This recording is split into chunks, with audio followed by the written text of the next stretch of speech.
Welcome back to another episode of Be a Better Baddie. My name is Quenisha, and I am your host, coach, teacher, and fellow baddie.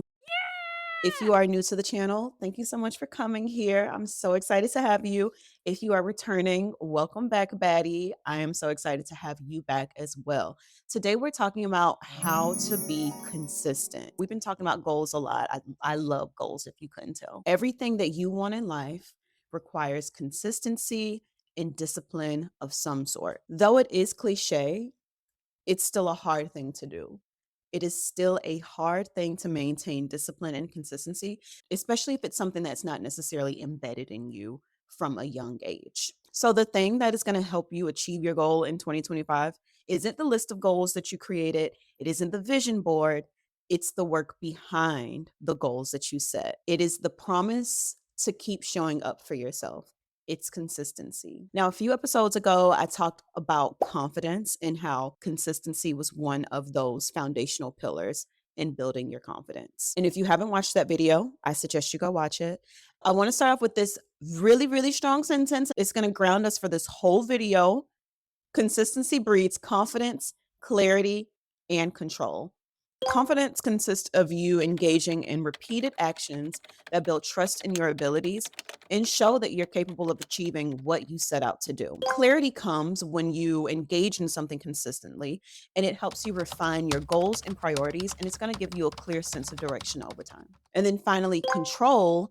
By staying consistent, you are going to take charge of your habits and your outcomes by creating this new sense of stability and empowerment in your life. I'm going to talk a little bit about my favorite hobby, dance. You know, I love to dance, and I feel like dance is serving as my life coach for me at this moment. If I want to become better at dance, if I want to be more confident in dance, that means I need to be consistent with going to dance. I need to show up to class. I need to engage in the class. I need to look at my videos. I need to consistently do things within that realm for me to become a better dancer and to become more confident. It's the same with any goal that you set in life. Anything that you're pursuing, you are going to have to show up for yourself and do the work. In this video, I'm going to share 5 mindsets and practices that you need to adopt if you want to be consistent and actually meet your goals in 2025. Little preface, a lot of this will be framed around health and fitness because I think that that is really the pillar of all of my goals. When I really pour into my health and fitness, then it's easy for me to focus on everything else. That's just me personally. But remember, everything that I discuss can be applied to any aspect of your life. And I'll try to sprinkle in a little bit as well. So I want to start with number 1, which is understanding that consistency does not mean showing up 100% of the time. First and foremost, that is unrealistic. You cannot do 100% of the time because 1, you are going to burn out. 2, you are going to disappoint yourself big time, especially when you don't meet these unrealistic expectations that you set for yourself. Nobody told you to do that. I personally, let this be me telling you, do not do that. Okay. Now, what does it mean for you to try to show up 100% of the time? That means you want to try to meet your macros perfectly every single day, or even feeling like every single workout, you need to be drenched in sweat, body aching at the end of it.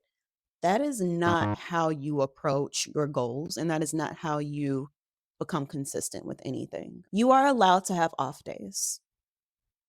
And it took me a long time to come to understand that as well. It comes with age. As you age, you learn more, okay? The lessons are sealed into the brain. It's okay for you to have off days. Not only is it okay for you to have off days, you should have off days. Think back to the last video. I said that I am going to schedule days off every month of work just to take a break because if I don't take the break, I will break. That's just it. And by the way, I did take off a day for February already. So giving myself a pat on the back for that. I'm already trying to plan what I'm going to do for that day just to do something fun on a weekday.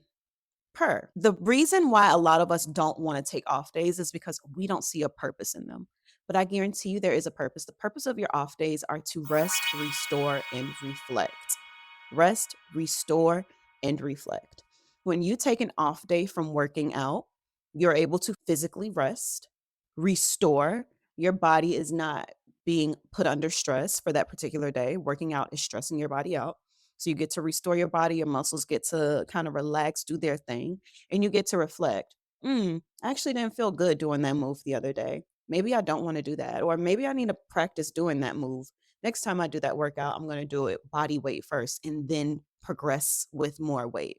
It gives you a chance to do those things within your diet, right? Do a little cheat meal. When you are eating in a caloric deficit and you have those cheat meals or cheat days, those are needed every so often because it's going to prevent you from binging on foods that you shouldn't eat or foods that don't promote your caloric deficit. It's also going to boost your metabolic rate and overall make you being in this caloric deficit more sustainable.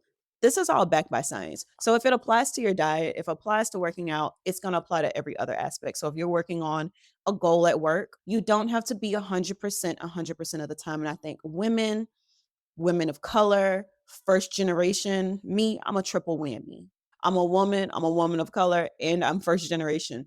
So you always feel this constant pressure to always be on, always do it right because you have so much pressure. You have so many eyes on you. You have so many people depending on you. And girl, we we can rest. Okay. So that's the first mindset that you need to ingrain in your head. The second thing you need to do if you plan on being consistent this year is to make a plan. Whatever your goal is, create a plan to achieve it. And there have been some years where I've been so deep with my plan, where I start with my big goal, then I write down the habits that I need to adopt to achieve that goal.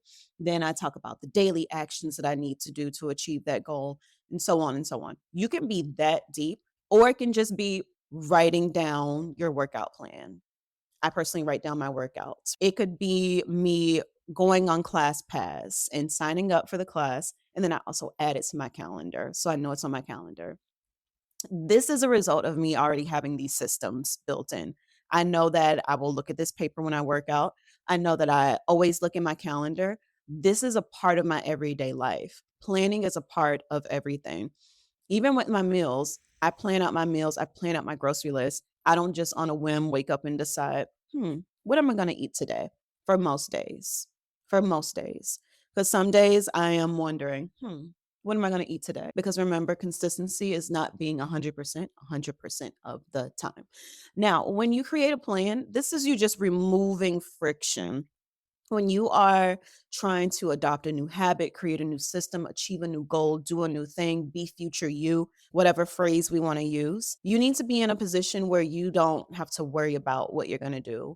You just need to have everything there laid out to do it. Take it a step further. When I am preparing for my week to work out, I'll take out like 3 outfits that I know I'm going to wear. Granted, I'm going to my garage to work out, but I still take out my outfits, what I wanna wear for the week, and lay them out.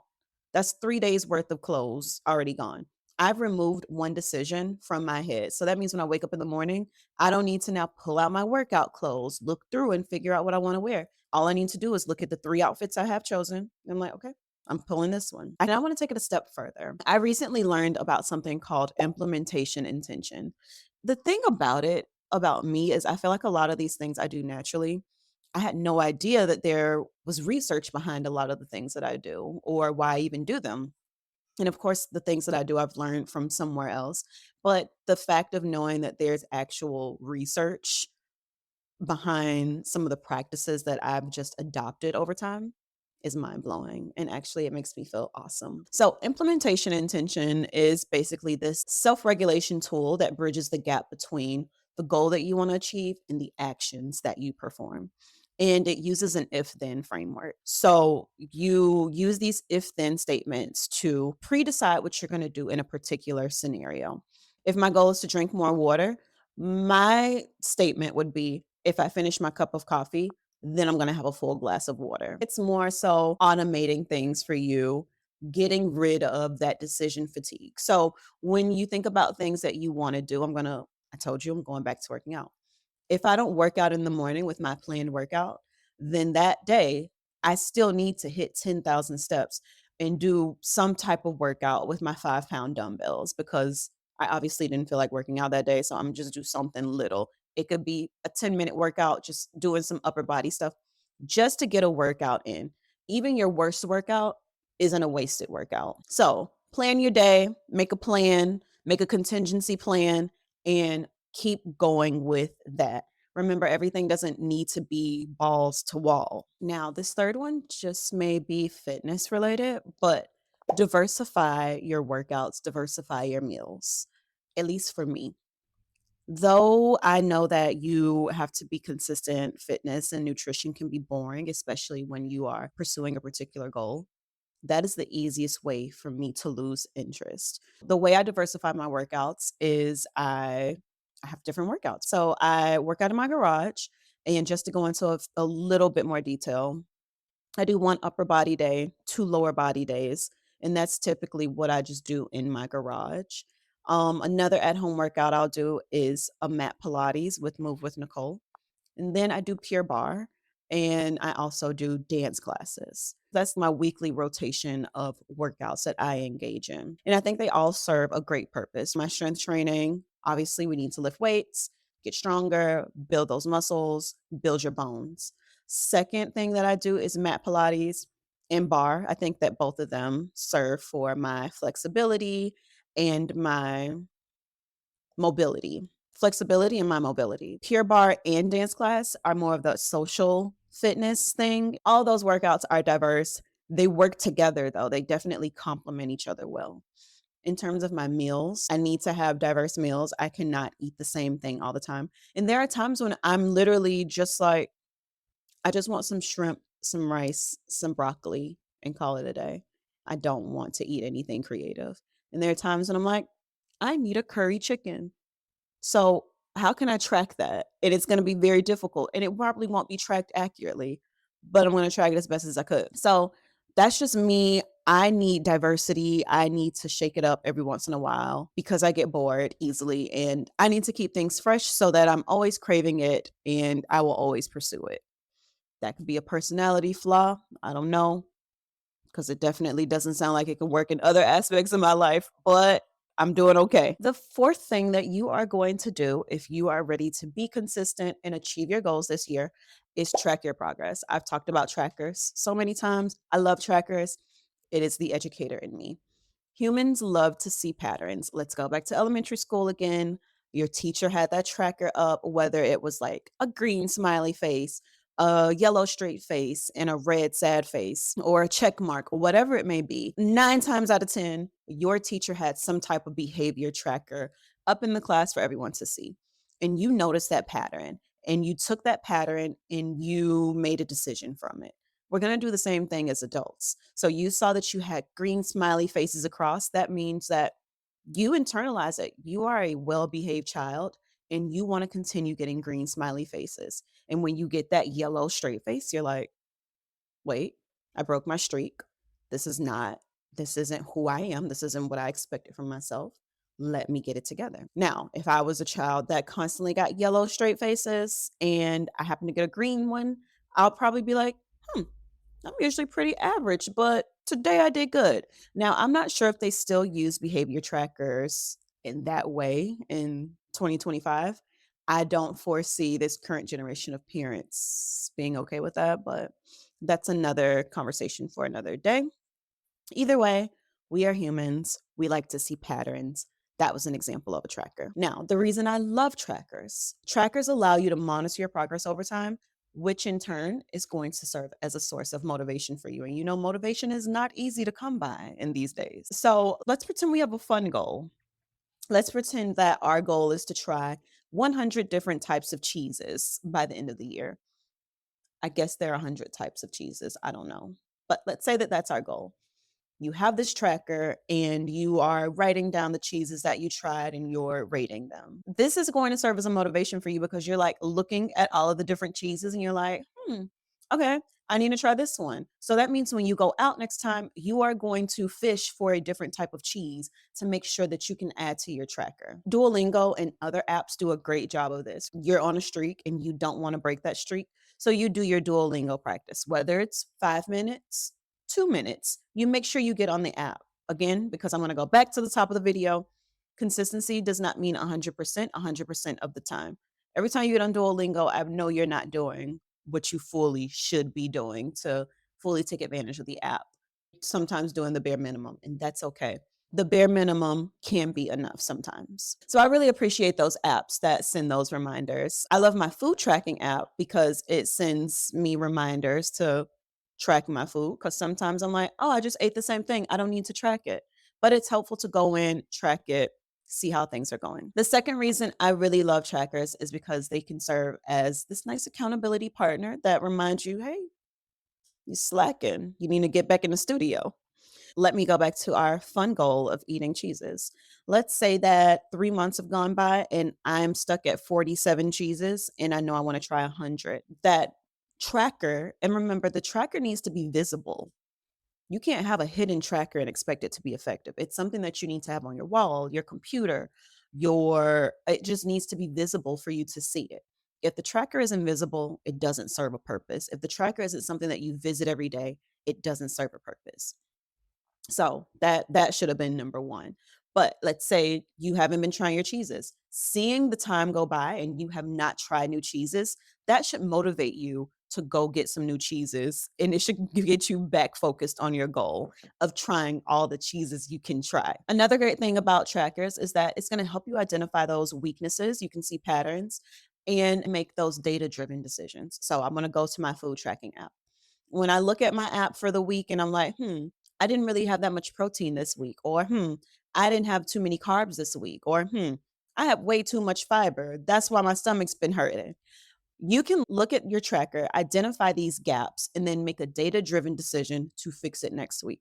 So that means when I look at whatever I did for the previous few days, I can go and alter my shopping list. I can look for something else that I need in my body that, according to my tracker, I didn't get. And then finally, tracking your progress allows you to see your progress and celebrate milestones. This is especially helpful for those long term goals where seeing progress isn't that easy and you sometimes forget, like, what am I even doing this for?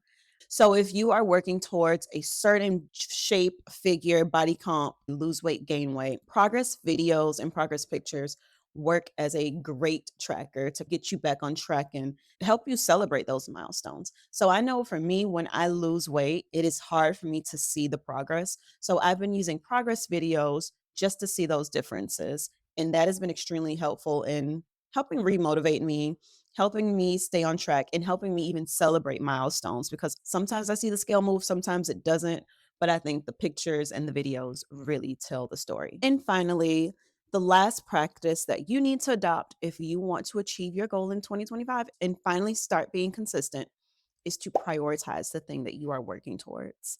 Now, prioritizing things can look different for everyone. For me, it means doing it first thing in the morning. Others, it may mean doing it as soon as they get off work, whatever your schedule looks like, because everyone has different schedules. Prioritize the goal or the habit or the routine that you want to be more consistent in. I work out in the morning because that means that I am prioritizing doing this thing that's important to me first thing in the morning. It's at my peak energy level when I want to work out. And I may not be at my peak energy level, but mentally, I'd rather work out. Over the course of the day, your willpower dwindles down, and doing the things that you need to do in the morning is giving your willpower to those things that matter the most to you, so that now whatever happens during the rest of the day, it happened. That's all the willpower I had, because I am making a case for working out in the morning. By me working out in the morning, it sets the tone for the rest of the day. First thing I do is pour into myself, do the thing that I need to do to achieve my goal, doing the thing that makes me happy, and then everything else will fall into place for the day. However, it's not always the case that I can wake up and work out in the morning.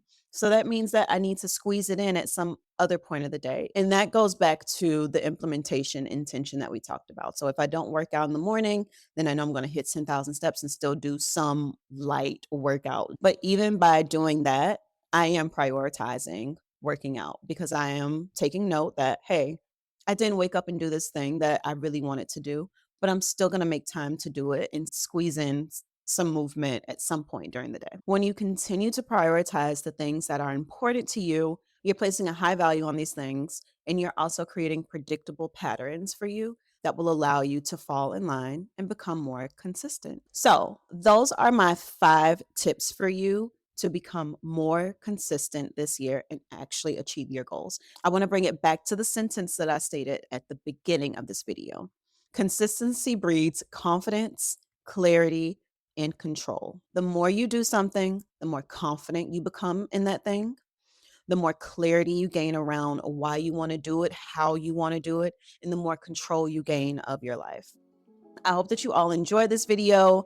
Thank you so much for spending some time with me today. If you are not subscribed to the channel or the podcast, be sure to click that button and leave a like below, and we will see each other again next week. And until then, I hope you have a positively productive, self-loving day. Bye.